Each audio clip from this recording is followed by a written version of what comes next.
First of, first of all, we'd like to express our joy at the fact that you have come to this place in this way, meaning that you have come here in order to study the principles of Buddhism and to train yourselves in meditation. We are pleased by two kinds of benefits which should come from this. First of all, you will all personally benefit from this study and training. And then second, this will be of use in developing the human world towards peace and happiness. So we all ought to be pleased by these two kinds of benefits which ought to develop out of this training.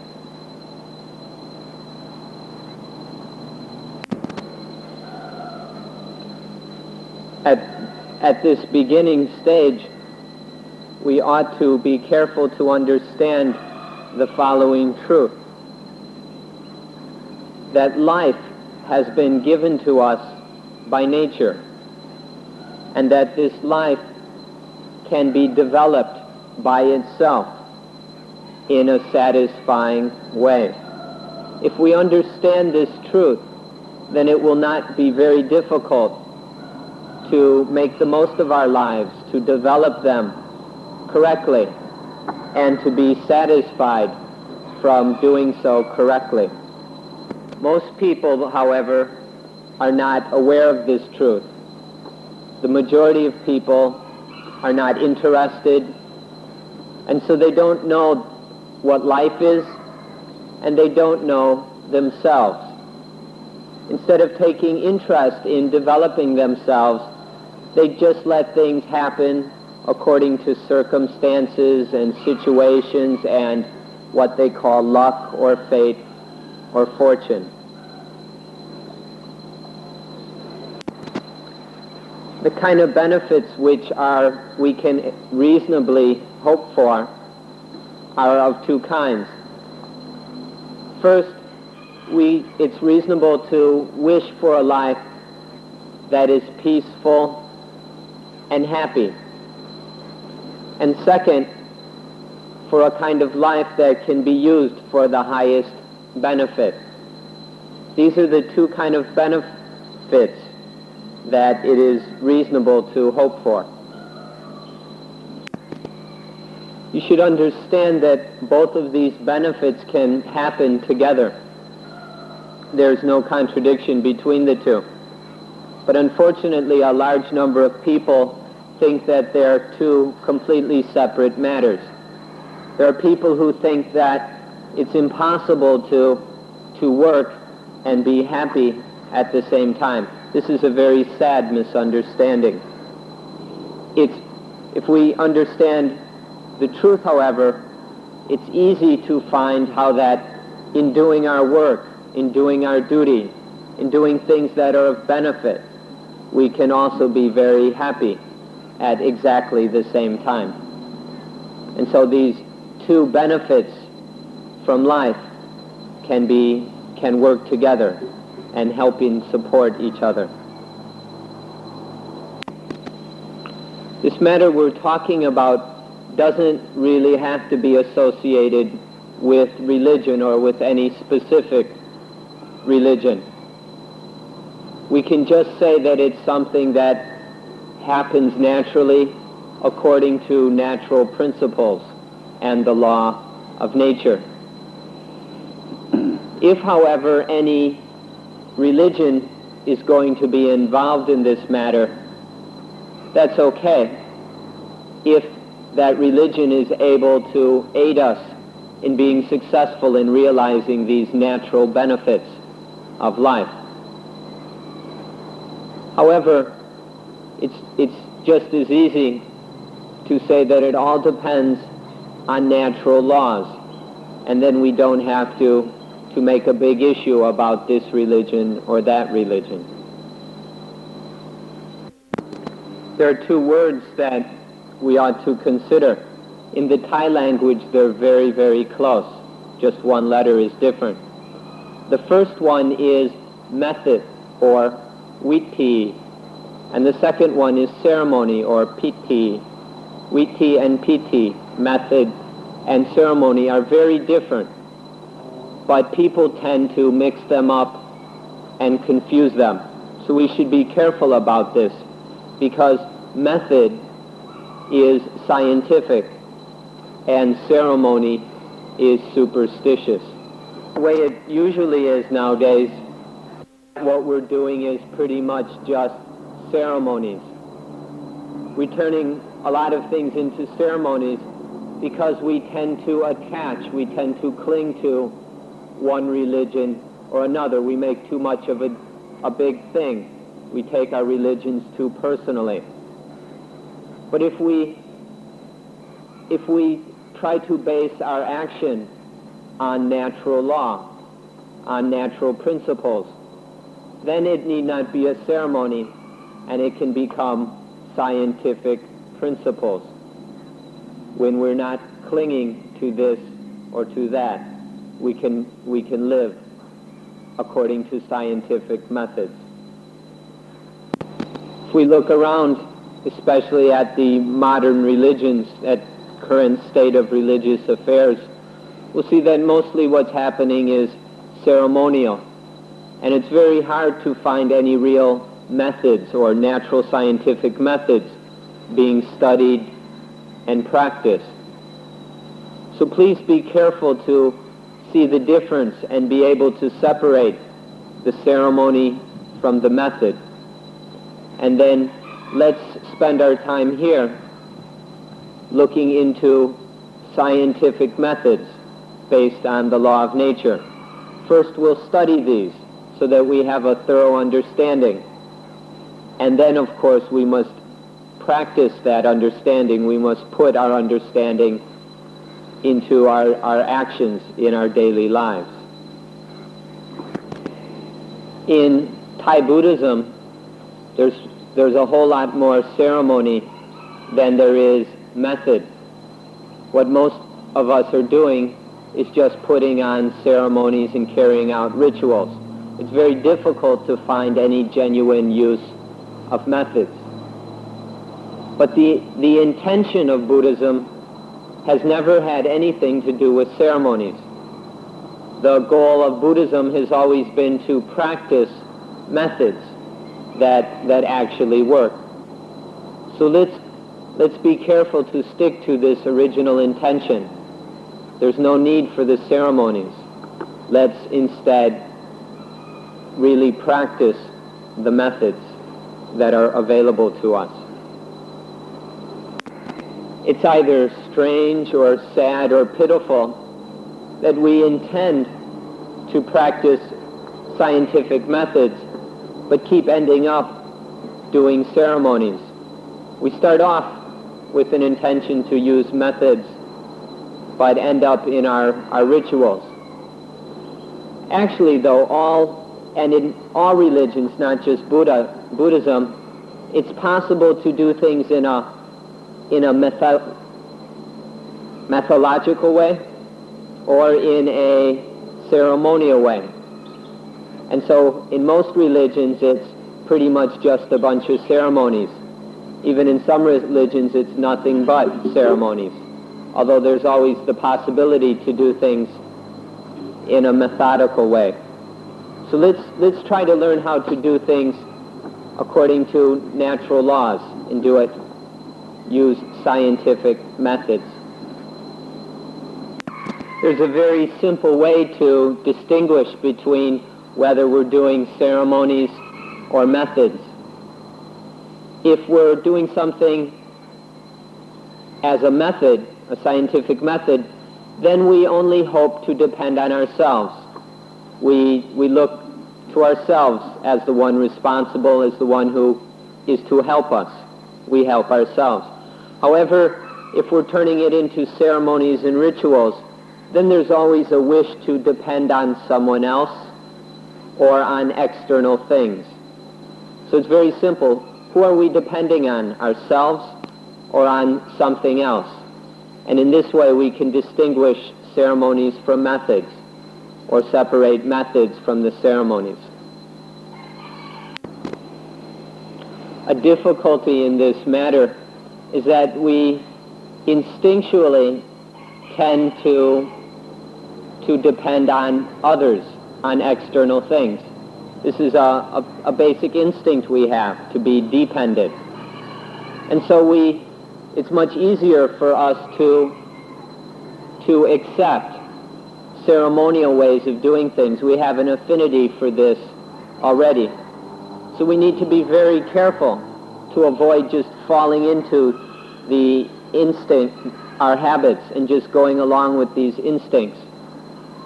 If we're careful, then we can begin to do things methodically rather than ceremonially and learn to depend on ourselves.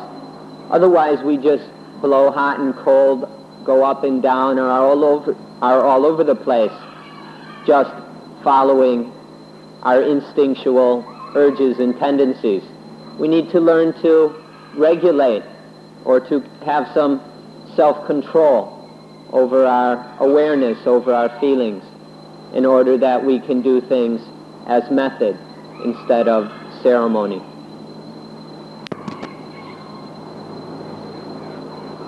Another thing is that words can often be vague, ambiguous, and uncertain. And so then in religion, if we talk about depending on the highest thing, the supreme thing, no matter what we call it, when we talk about this supreme thing, we can understand it both as something external and something internal. And so we need to be careful to depend on a supreme thing that is within us. For example, in Buddhism, we say that Dhamma is the highest thing. And Dhamma is something within ourselves.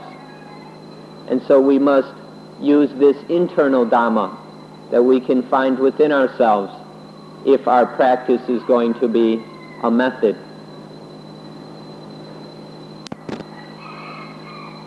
If we want to look at this a bit scientifically, if we talk about Dhamma, we can, especially the Dhamma inside ourselves, then the most scientific way to look at it is that Dhamma is the duty or the function that allows us to survive. The duty, the function that through which we survive, by which we are saved. This is Dhamma. This is the highest thing, duty. And it is something we find inside. You can't find it outside. This is the highest thing, this Dhamma. If we don't do it, there's no way that we can survive, and there's no way we can be saved. And if we don't do it, there's nothing outside of us, even the highest thing outside of us, any high, supreme, external thing won't be able to save us if we don't do our duty. But as soon as we do the duty, the necessary function, then that becomes the highest thing, becomes Dhamma, and we can survive, and we are saved. In Buddhism, we hold to a very fundamental principle that if we do not do our duty, all the angels, celestial beings, and gods and so on will be powerless to help us. If we don't do our duty, none of these heavenly, celestial gods and powers can do anything for us. So this is the fundamental meaning of Dhamma that we must go into very carefully in order to see clearly, and then through our personal understanding of it, practice it scientifically. Now, we're not talking about these things as Buddhist principles. We're not trying to suggest to them or claim them as Buddhist. Rather, we're talking about them as natural principles. This duty is a duty according to the law of nature. This is all a matter of nature, and the law of nature, and our duty according to that law of nature.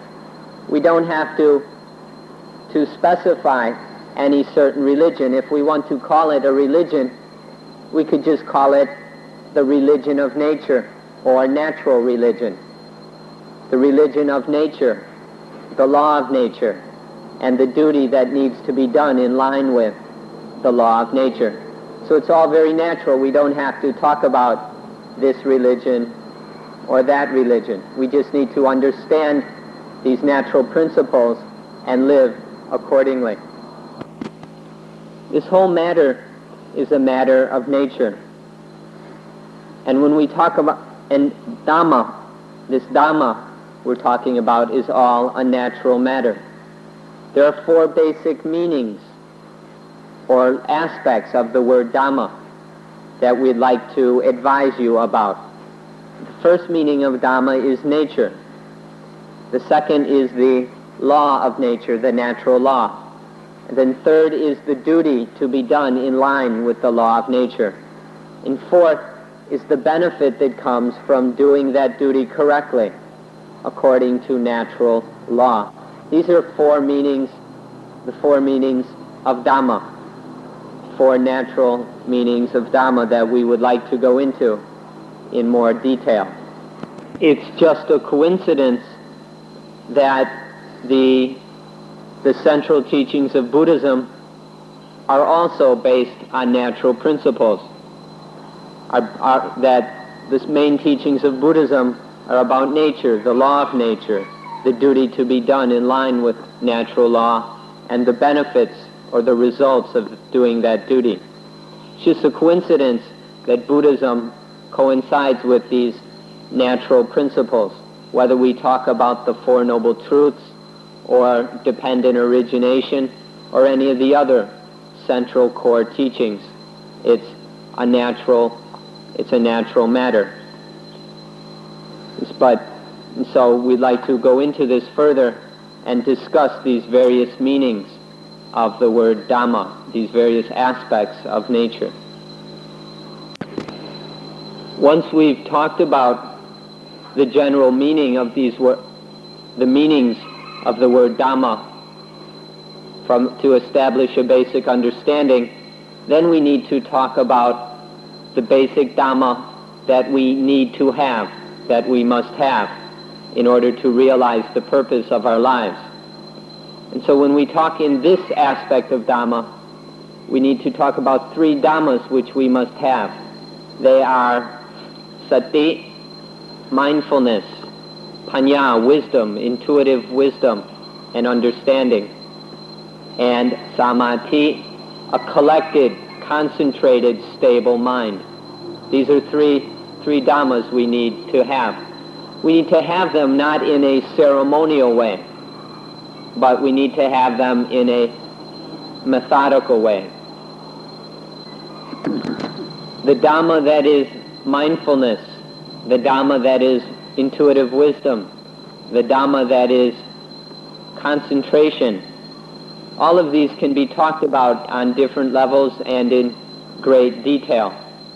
But we'd like to express to you in advance that these 3 Dhammas, these 3 things, must be used whenever we meet any external or surrounding thing. Whenever we come up against something in the world, in our environment, any of the many things, we must have mindfulness, sati, intuitive wisdom, panya, and a collected, concentrated mind, samadhi. Whatever we do, whether we're meeting up with various things in the world, or whether we're enjoying or experiencing the results of the work we do in life, or even while studying and investigating this life in which that we are leading. All of these 3 activities, meeting up with, confronting the things that surround us in the world, experiencing, tasting, consuming the fruits, the benefits that come from our work and our labor. And then our studies and investigations of life. All of these must be done with mindfulness, wisdom, and concentration.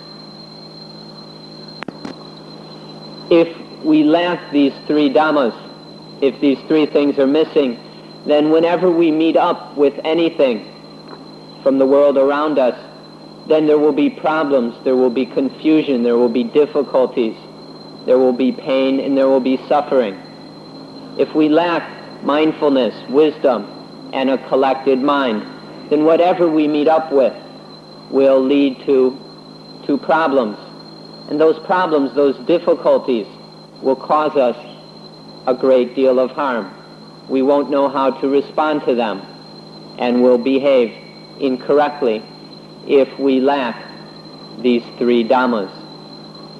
In our studies, in our work, in our searching for money, in our getting money, in our having money, in our consumption of things that we receive or that we have around, or in keeping various things that we get.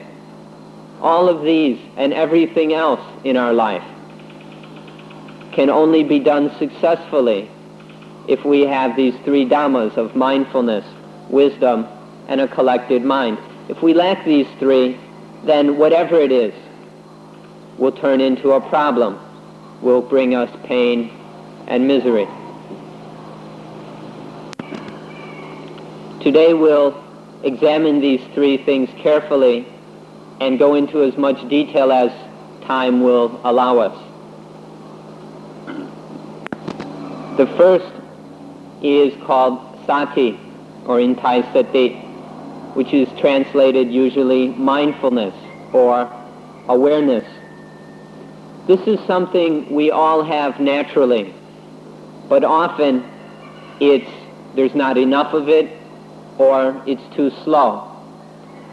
In life, the mind is constantly experiencing various stimuli coming in through all the various senses.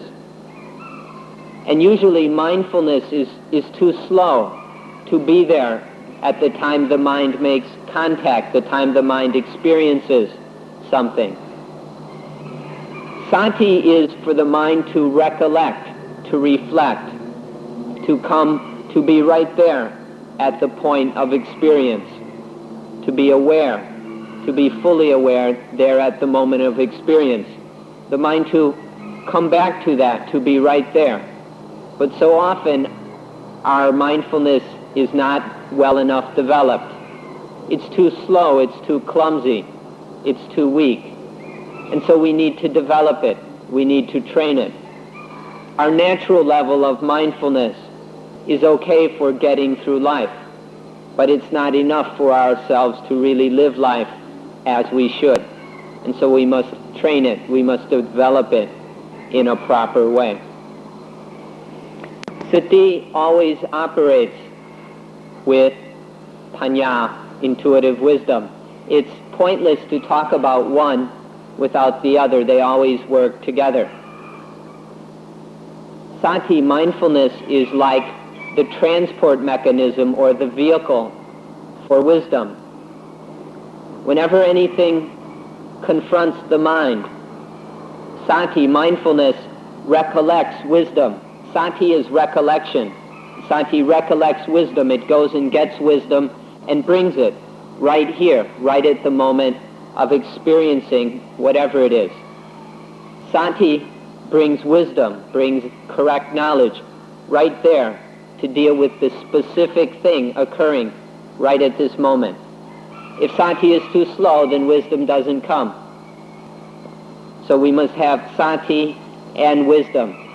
Without sati, there's no wisdom to solve the problem. Sati, mindfulness alone, cannot solve the problem, cannot deal with the situation properly. It must bring wisdom, correct knowledge and understanding, right there on time to deal with the situation. This is how these two work together, sati and panya. It's just as if we had a very powerful weapon, but without sati, we can't bring the weapon into play, and so it's useless. But if we have sufficient, strong enough, quick enough mindfulness, then it can recollect the weapon and then bring the weapon into action in order to deal with the situation.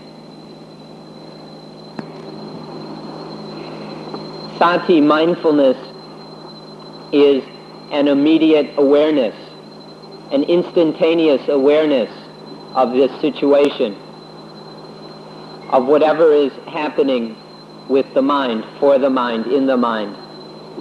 And then when there is this sati quick enough, right on time, then it can recollect, it can retrieve wisdom. Now sati must be able to select the correct wisdom, the appropriate wisdom for the specific situation. Wisdom is very broad. It includes knowledge of many things from various angles.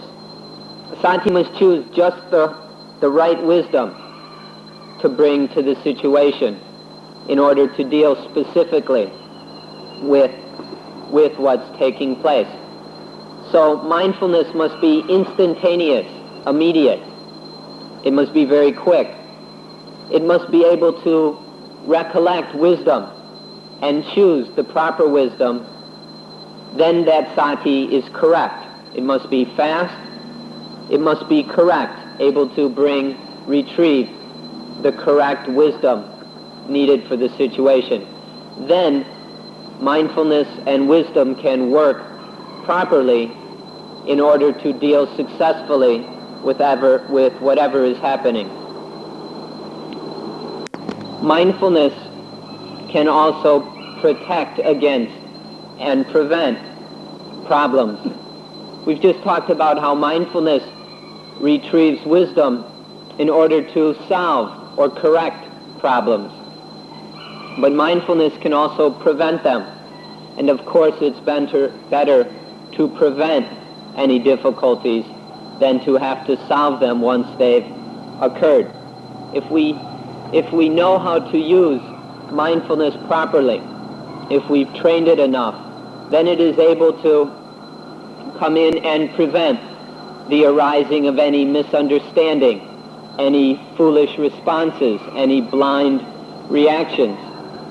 It won't allow anything evil or harmful or dangerous to arise if we know how to use it correctly.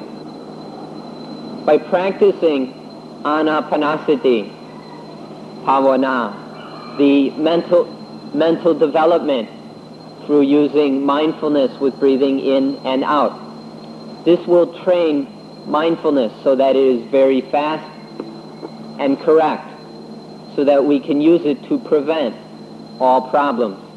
Or if we slip, then we'll be able to use mindfulness to help solve any problems that might have occurred. Now we come to the second of these dhammas, panya, wisdom or intuitive wisdom, correct understanding. There are many, many things that we could know, that it is possible to know. But panya, wisdom, is specifically the things we need to know. All the things that we could know are far too much for us to fully understand. But what we need to know is limited enough that all of us are capable of understanding it thoroughly. In short, the thing we need to know is how suffering arises, how mental anguish arises, and how suffering ceases. If we to understand these two aspects of nature is wisdom. We can compare it to a handful of leaves. You don't have to pick up all the leaves in the forest. That would be impossible. But if you can pick up just this one handful of leaves, then it will be enough to solve all your problems. And then even better, to prevent any new problems. This knowledge we've just mentioned is truth. We call it the truth. Now this kind of knowledge, this truth that we're talking about, must be correct. It must be right. There's a lot of knowledge around that is incorrect or useless. It doesn't serve any benefit. For knowledge to be wisdom, it must be correct. And by correct, that means it has to be able to solve the problem of suffering. There's this very deep and profound experience troubling us, and we call it suffering. If knowledge is correct, it must be able to understand and solve this problem. Then it can be called wisdom, or correct knowledge, correct understanding. In the Buddha's language, he used the word sama, which means correct, right. If it's not right, then it doesn't do us any good, and it's not really true. It may seem true, but to be true, it must help us to deal with the fundamental problem of our lives. Then it's right knowledge. Then it's wisdom. Whether we're talking about the Four Noble Truths or dependent origination, this is the heart of wisdom, because this deals with the reality of this suffering, how it arises and how it ceases. And that's all we need to know. Having this correct wisdom, understanding this truth correctly, has the highest benefit. It is tremendously beneficial for our lives, because when we have this wisdom, then we will never again become slaves to the things we call good and bad. Without this wisdom, we're always getting stuck to, getting trapped by, cornered by, and led around by what we call good and what we call bad. Good and bad is the original duality.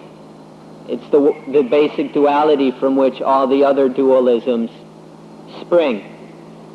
If we have this wisdom we're talking about, then none of these good and evil and none of the other dualisms, any pairs of opposites, will have any power over our minds. And then we will be free. The mind will be liberated. It will be freed from everything that is disturbing it. This is the tremendous benefit that comes from developing this correct wisdom. For those of you who are Christian, please think back to a place in the first chapter of Genesis, way back at the beginning of the Bible. There's one single sentence where God gives a very direct teaching or commandment to Adam and Eve. In one sentence, God commanded Adam and Eve not to eat from the fruit of the tree of the knowledge of good and evil. God said, don't eat that fruit. That will lead to the knowledge about good and evil. This first commandment, the first time that God spoke directly to man, is exactly the same as the fundamental understanding of Buddhism. Do not fall under the influence or the power of good and evil. When we have developed, collected, gathered enough understanding, enough wisdom, it's like we store up wisdom. When we've stored up sufficient wisdom of genuine, correct understanding, then sati, mindfulness, can retrieve that wisdom to be used in specific circumstances as is needed. Sati comes and gets the right amount or the right kind of wisdom to deal with whatever situation is happening. So sati and panya, wisdom, work together like this. Now, wisdom means the entire collection of our understanding. which is much more than ever needs to be used in one specific situation. The specific aspect or the specific knowledge that is retrieved by mindfulness and then applied to a specific situation, a specific event or experience within the mind, that specific wisdom we call sampajanya. We can call it, sometimes it's called clear comprehension, meaning to fully understand the exact situation here. Or we can call it wisdom in action, or applied wisdom. So there's mindfulness, there's our collected wisdom, and then there's the application to a specific situation of that wisdom, which we call sampajanya. Sampajanya is a word derived from the word panya, wisdom, and it means applied wisdom, wisdom in action. We should understand how this works in order that we can derive the fullest benefits from this natural principle about the mind. Now we come to the third Dhamma, which is samadhi. Samadhi. This is often translated concentration, but be very, very careful to listen to the explanation. It can also be translated collectiveness. This is something, collectedness. This is something that exists naturally. It's instinctive in all sentient beings. You can see this, that as soon as we intend to do anything, the mind will have a degree of concentration on doing that thing, say to shoot a gun, or to pick up a stone and throw it, or even brush our teeth. There will be a degree of naturally arising concentration involved. But this instinctual samadhi is not enough. It's not strong enough. So we need to train and develop it further. Samadhi is a gathering, a collecting together of the mind's power, of the mind's energy. As it's collected, then it can be focused into doing any activity. The more the mind is gathered together, is collected together, the more prepared it is, the more ready it is to do any kind of work. So the concentration we're talking about here is not a dull, sleepy state, but it's a very active, very ready mind. It's also very solid and stable and very powerful because of all that mental energy gathered together. When there is samadhi, then this great power can be used to support wisdom. When there's adequate samadhi, then wisdom can operate very efficiently and very quickly, very effectively deal with any situation. So we have samadhi in order that wisdom can do its work. We train and develop the mind's ability to gather itself together, to collect up its power, so that it's very active and completely ready to do anything. So whether we use this through training the mind properly, the mind will always have samadhi, whether to support wisdom as wisdom performs its duty, or just for the mind all by itself to have a level of alertness, activeness, and strength. This is the role of samadhi. Another advantage of samadhi is that it can bring instant happiness. It can bring immediate happiness.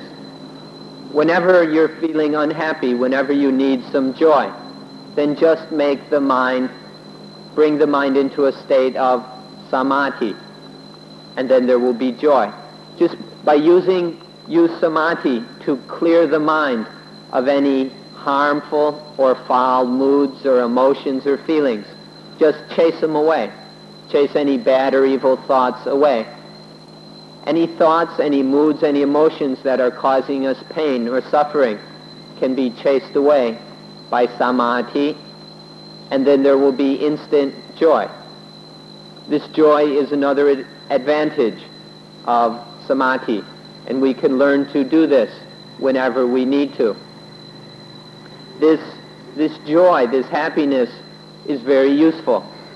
It can be an aid to the development of wisdom. Once there is a calm joy in the mind, it will support our development of wisdom. And then as wisdom grows, we are more and more able to solve all the problems of life. So please understand how these three dhammas work. If we learn to develop them, train them correctly, then they will be able to solve any difficulties that occur in our lives.